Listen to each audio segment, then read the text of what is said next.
Greetings, my dear boils, ghouls, and other creatures of the night. My name is Crypt, the god of grim literature, and today I'll be explaining the hierarchies that exist in the heavens and hells. Speaking of which, I compiled a playlist detailing each section that lie within these realms.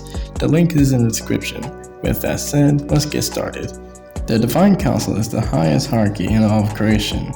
It was established by three brothers, Elam, the god of judgment, Jahad, the god of law, and Yeth, the god of order. Together they're the Trinity. Their basis of operation exists in the highest realm known as Nibiru. The purpose of the Divine Council is to spread faith, hope, peace, and tranquility to all of existence. The most notable leaders of the Divine Council are, but not limited to, Hey, editing Crypt here. I made a mistake. I meant to say members, not leaders, as in the caption right there. And don't worry, you will see me appear time to time again throughout this video because I made a lot of mistakes and things I forgot to add in this video. The Trinity themselves being leaders: Mortis, the god of death; Vita, the goddess of life; Tempest, the god of time; Senu, the sun god; Selene, the moon goddess; Gite Monotau, the great spirit; Kesikwal, the feathered serpent; Ara Uruka, the lady of Anabato; Batara Guru, the noble lord; Hadad, the god of Canaanites; Yudi, the jade emperor; Amaterasu; Marduk, Buddha, Sun Wukong, Lao Tzu; Adam and Eve plus some of their descendants, and heads of other hierarchies in heaven. And I'm sorry if I butchered any of these names. The next hierarchy in the heavens, we have the 10 Sephiroth, aka the 10 emanations Ein Sof, infinity, or endless. These beings came after the Tree of Life was restored. They are tasked to protect it. The 10 Sephiroth are, but not limited to, Keter the Crown being the first emanation and the metaphorical glue holding the other Sephiroth together, making him the symbol of unity. Chakma the Wise being the embodiment of insight. Her domain stretched from creativity, spirituality, and transcendence. Being logic incarnate, his powers stem from analytics and to obtain organization and the development of ideals. Chesed the Kind. I mentioned that Bina is the development of ideals. Is the development of ideals. God, I can't fucking read the script. I'm so sorry, guys. Anyways.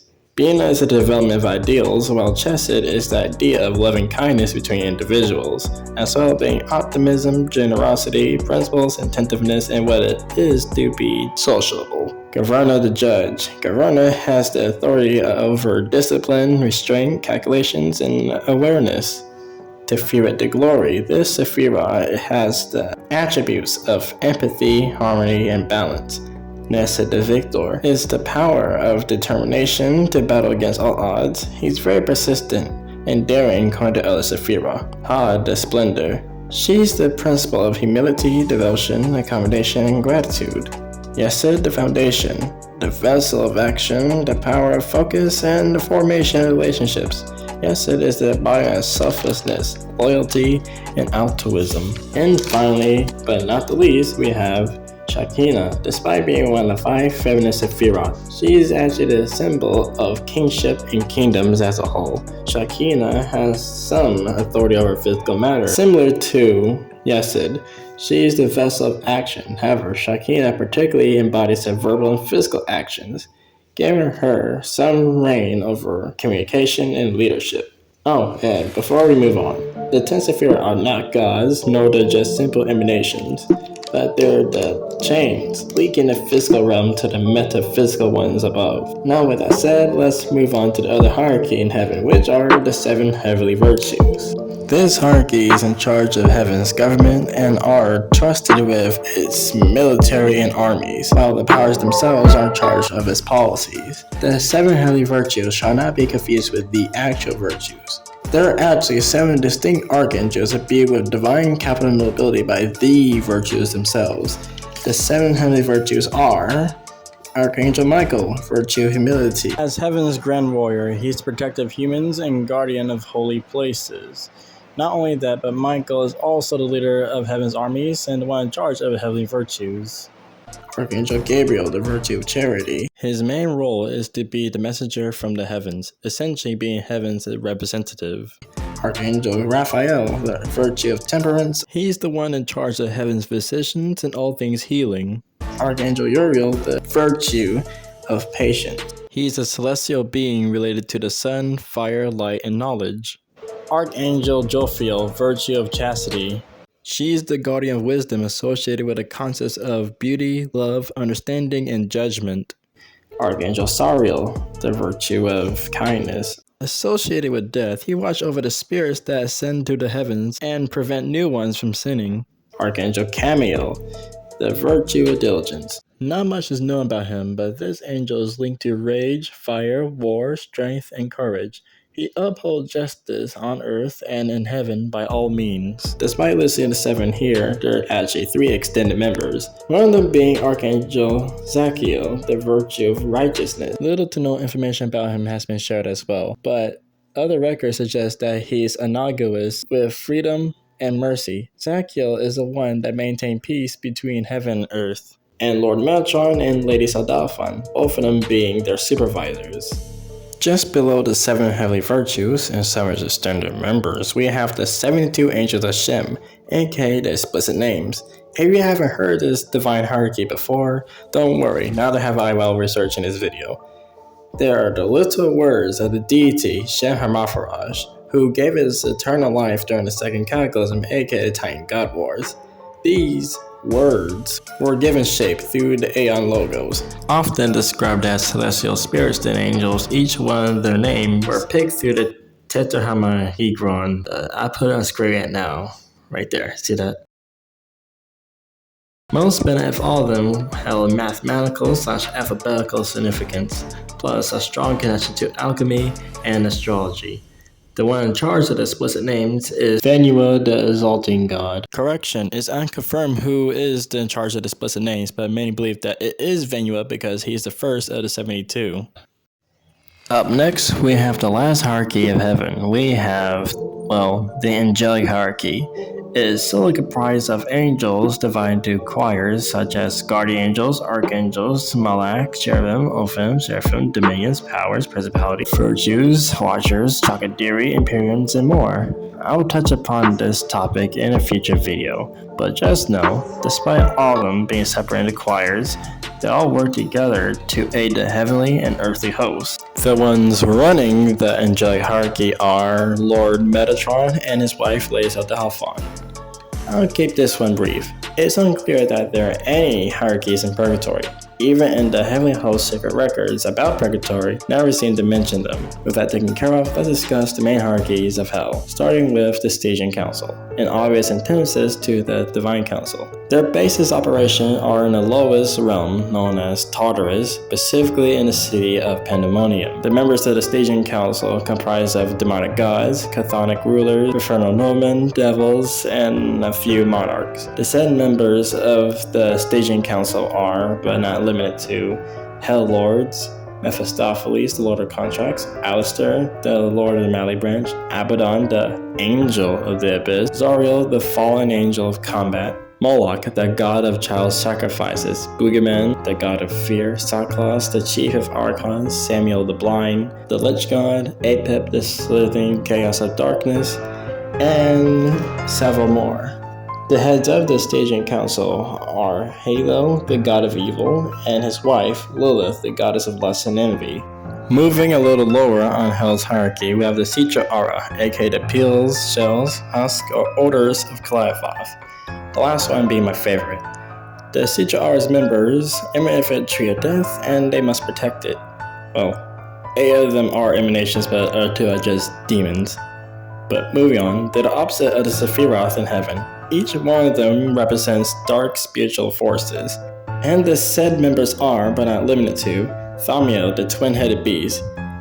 He opposes Keter of the Sephiroth, and he has the power of dual contending forces.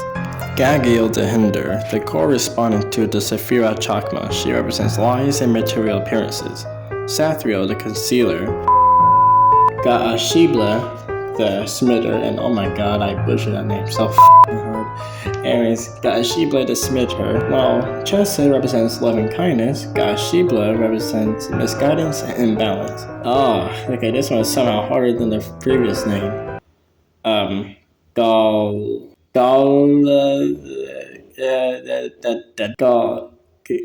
Galachab, yeah, let's go with that Galachab, the flaming one. He is the unbridled tyranny, the opposition to the Saphira Governor's rule, restraint. Thagrion the Disputer. I have no idea why I said disputer. I meant to say disruptor. My dyslexia messed me up right now. This Khalifa is sometimes referred as the Lord of the Dead, specifically in the sublayer of Hades. He sustains the forces of ugly and evil in unison. Thagrion being the opposite of Saphira Teferet. Arab Zarag, the Raven of Disputation. For the final time, I meant disruption. The literal contrast to Nesset. She is greed, lust, and envy rolled into one. Samuel the Blind, not only as the Stygian Council member, but the third to last member of the Sidra'ara, and one of the two demons in the hierarchy as well. Often regarded as the poison or venom in that group, he's the expert of illusion and deception. Gamaliel, the obscene one.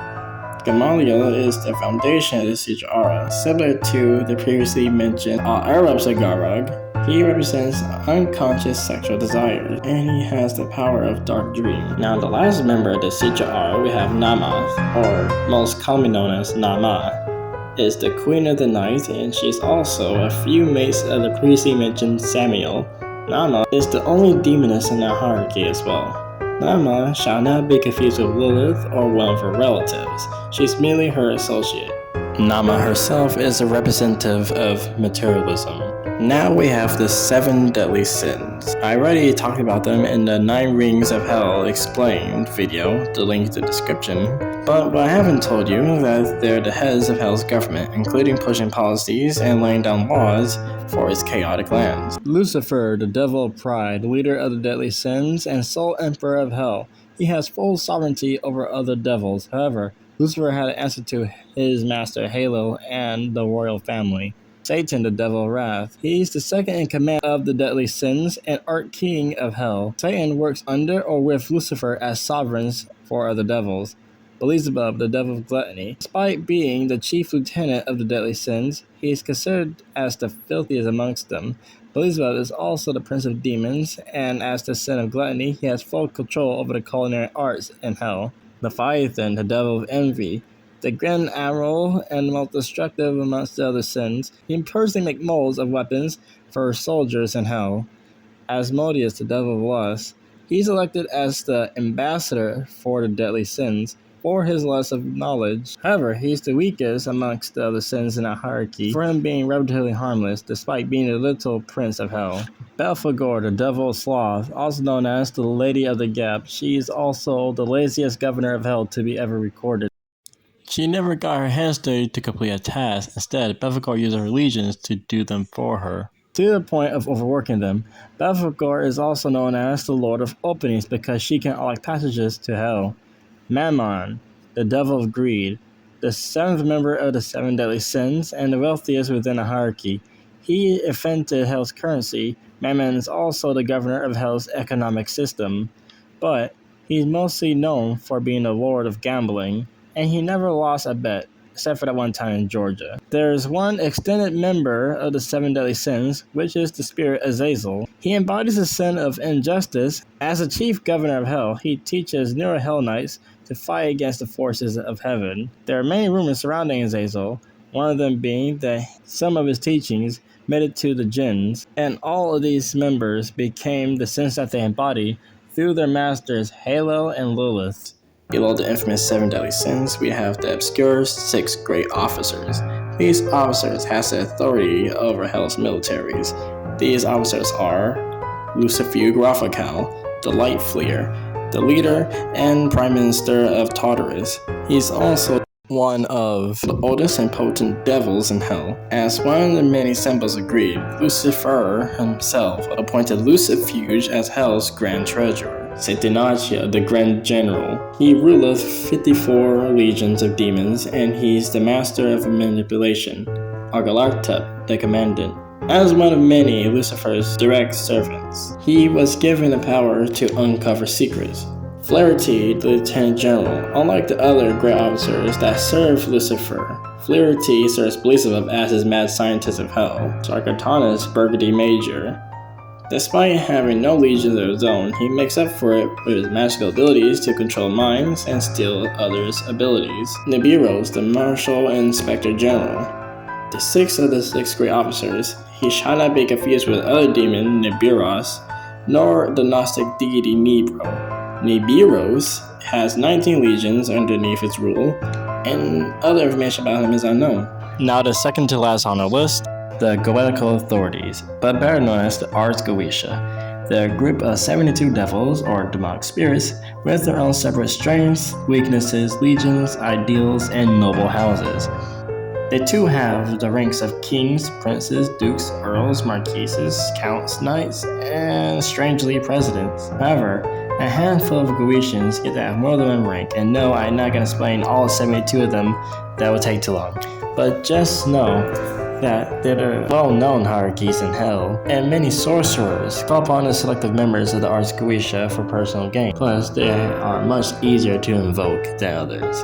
There's no known ruler of the Ars Goetia, but many suspected that is Baal, the principal king of hell. And finally, for the last hierarchy of hell, we have the demonic hierarchy, an obvious polar opposite to the angelic hierarchy in heaven.